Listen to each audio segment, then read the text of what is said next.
ये जो शब्द है ना, ये मेरे को टकराया, ऐसे लगा कि किसी ने मेरे को जगा दिया कि आरसीएम में वो ताकत है जो आपकी जिंदगी को बदल सकता है। और दुनिया में कोई ऐसा कंसेप्ट नहीं है जिसमें आपकी जिंदगी बदल जाए। जब उन्होंने मुझे इसके बारे में बताया तो मैं सीरियसली इसके बारे में जानने की कोशिश की, और उन्होंने मुझे बोला कि सर देखो ऐसा है, इस बिजनेस की ताकत जानने के लिए आपको सेमिनार में आना पड़ेगा। क्योंकि इसके जो लोग हैं, जो इसमें पारंगत है, जो क्वालिफाइड है, जो अचीवर है, वो वही मिलते हैं। तो दिल्ली के तालकटोरा स्टेडियम में हम सेमिनार में गए, हजारों की संख्या में लोग वहां पे मिले। हर तरह के, हर वैरायटी के लोग मिले।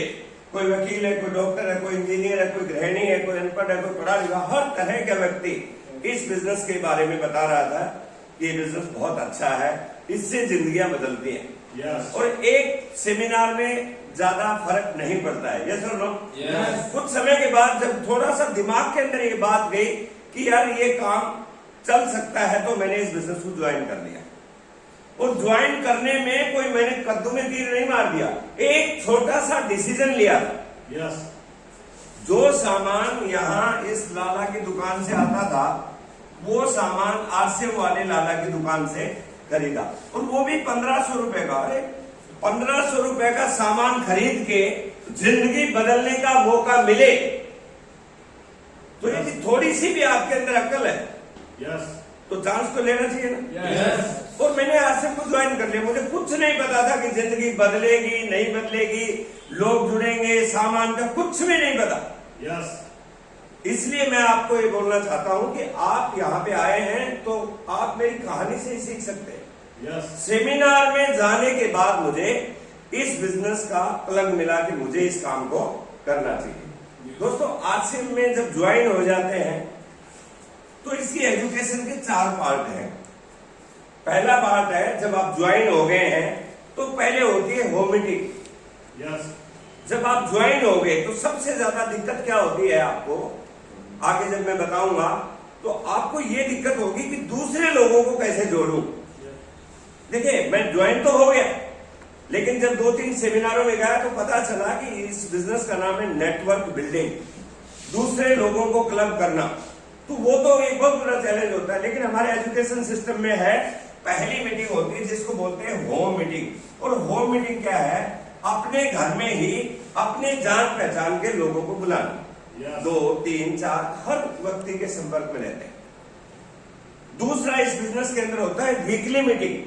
जब आपकी होम मीटिंग हो गई और इस होम मीटिंग में 4 लोग आए तो जरूर 1 या 2 लोग इस बिजनेस में ज्वाइन करेंगे, क्योंकि पहली बार में कोई भी व्यक्ति आपके घर में आके मीटिंग देख रहा है तो इस बिजनेस को नहीं समझेगा, आपको समझेगा, आपकी फेस वैल्यू पे ज्वाइन करेगा। यदि हम उसको उठा के वीकली मीटिंग में लेके आगे, जैसे आज आए, ये वीकली मीटिंग है, इसमें क्या होता है, एक थर्ड पर्सन आरसीएम के बारे में बता रहा। अभी जिसने ज्वाइन कराया था वो थोड़ी बता रहा, मैं अलग। इसलिए एक तीसरा आदमी बताता है तो लोगों को थोड़ा सा एक्सपोजर मिलेगा। यहाँ पे आपकी टिकट नहीं लगती है, तो व्यक्ति को लाने में थोड़ा इजी रहता है। बात समझ रहे हैं? कम लोग रहते हैं तो बहुत गहराई से क्वेश्चन आंसर भी किया जा सकता है। लेकिन बिजनेस की तीसरी सिद्धि कब होती है, जब आप 3-4 वीकली मीटिंग में आ गए और आपको बिजनेस का ओवरऑल पता चल गया, तो फिर आपको जाना चाहिए सेमिनार में, ताकि इस बिजनेस की गहराई को हम समझ सके। बड़ी ऑडियंस होती है, बहुत सारे लोग होते हैं, भीड़ भड़क्का होता है। यदि वहां पे जाते हैं तो हमारा मानसिक विकास होता है, हमारा माहौल। देखिए, आदमी कब सीखता, आदमी सीखता माहौल में। किसी डांस स्कूल में जाना, कभी भी डांस अकेले बच्चे को नहीं सिखाया जाता, एक ग्रुप होता है, समझे ना? अकेला नहीं सीखेगा, ग्रुप के अंदर।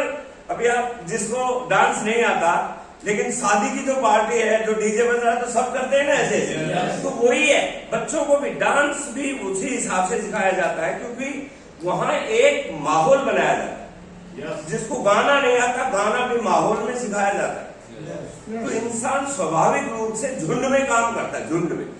तो यहाँ पे क्या होगा, सेमिनार में जाओगे तो वहां पे थोड़ा आपके दिमाग में आएगा लेकिन इस बिजनेस को बड़ा करने के लिए आपको थोड़ी स्किल चाहिए, और वो स्किल सिखाई जाएंगी DTW, डिस्ट्रीब्यूटर ट्रेनिंग वर्कशॉप। ये होती है ट्रेनिंग मोड, और एक होता है LDP, इसको बोलते हैं लीडरशिप डेवलपमेंट प्रोग्राम। जिन लोगों को रॉयल्टी अचीवर और टेक्निकल अचीवर बनना होता है वो इन प्रोग्रामों में आते हैं। ये प्रोग्राम फ्री के होते हैं। सेमिनार प्रोग्राम 100 रुपए से 150 रुपए का होता है। ट्रेनिंग भी नॉर्मली 100-150 रुपए की ही होती है। जिस दिन आप इन प्रोग्रामों में आना शुरू कर देंगे, आपको इस बिजनेस का विजन मिल जाएगा। बात समझ में आ रही? तो मैं ज्वाइन हो गया सेमिनार में जाने के बाद। अब मैं 2-3 सेमिनार में गया तो मुझे लगा कि यार ये बिजनेस करना चाहिए। किस व्यक्ति ने मुझे जगाया? एक महिला दिल्ली की सिलाई का काम करती, और उसने स्टेज पे आके बोला कि मैं 3 साल से आरसीएम में हूं, सिलाई का काम करती हूं, और सिलाई का काम करते करते मैंने आरसीएम को ज्वाइन किया, इसके सामानों को यूज किया, और इसके बारे में लोगों को बताया, और मेरे बताने से 5-4 लोग ज्वाइन हो गए, और आज मेरा धीरे धीरे नेटवर्क बन गया, और मेरी इनकम 1 महीने की 1 लाख है। मैंने बैठे बैठे सोचा कि भाई तू तो MBA किया हुआ है, इतनी डिग्री की है, नेवी में ऑफिसर रह गया, मारुति कंपनी में ऑफिसर है, तेरी तनख्वाह 80,000 है, रोज सलाम ठोकना पड़ता है, और ये घर में बैठे 1 लाख कमा रही है, तो कुछ विचार करना चाहिए नहीं? उस चीज ने मेरे अंदर कुछ पैदा करी, क्यूरियसिटी। देखिए, यदि भूख नहीं होगी,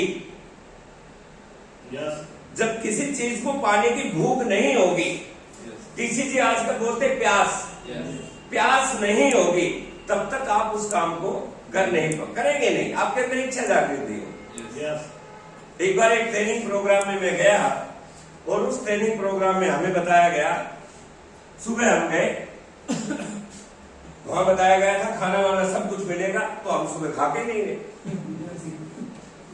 तो वहां प्रोग्राम शुरू हो गया, और मेरे प्रकाश जी वहां पे प्रोग्राम शुरू होके 2 घंटे हो गए, वहां पे बोला आज आपको रोटी की जगह जलेबी मिलेगी, और भूख बढ़ गई।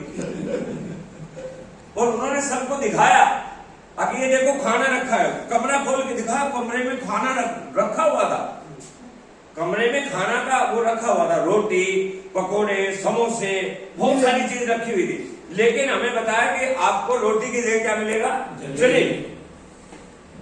अब और हमारा तो अंदर चूहा कूदने लगा, लेकिन वो बढ़ाता गया, 4 बज गए, हमने बोला सर वो जलेबी कब मिलेगी? बोला रोटी है, वो जलेबी में कन्वर्ट। हम देखा सर ये तो रोटी है, बोला थोड़ी देर में जलेबी बन जाएगी, और शाम के होते होते होते 8 बज गए, हमने बोला सर बन गई जलेबी, वही खाना हमें जलेबी जैसा लगना लगा। जब भूख बढ़ती है ना, भूख, तो आपको मामूली सी चीज भी बहुत महत्वपूर्ण लगेगी। मेरे भाई, जब इस बिजनेस के बारे में थोड़ी सी जागृति हुई,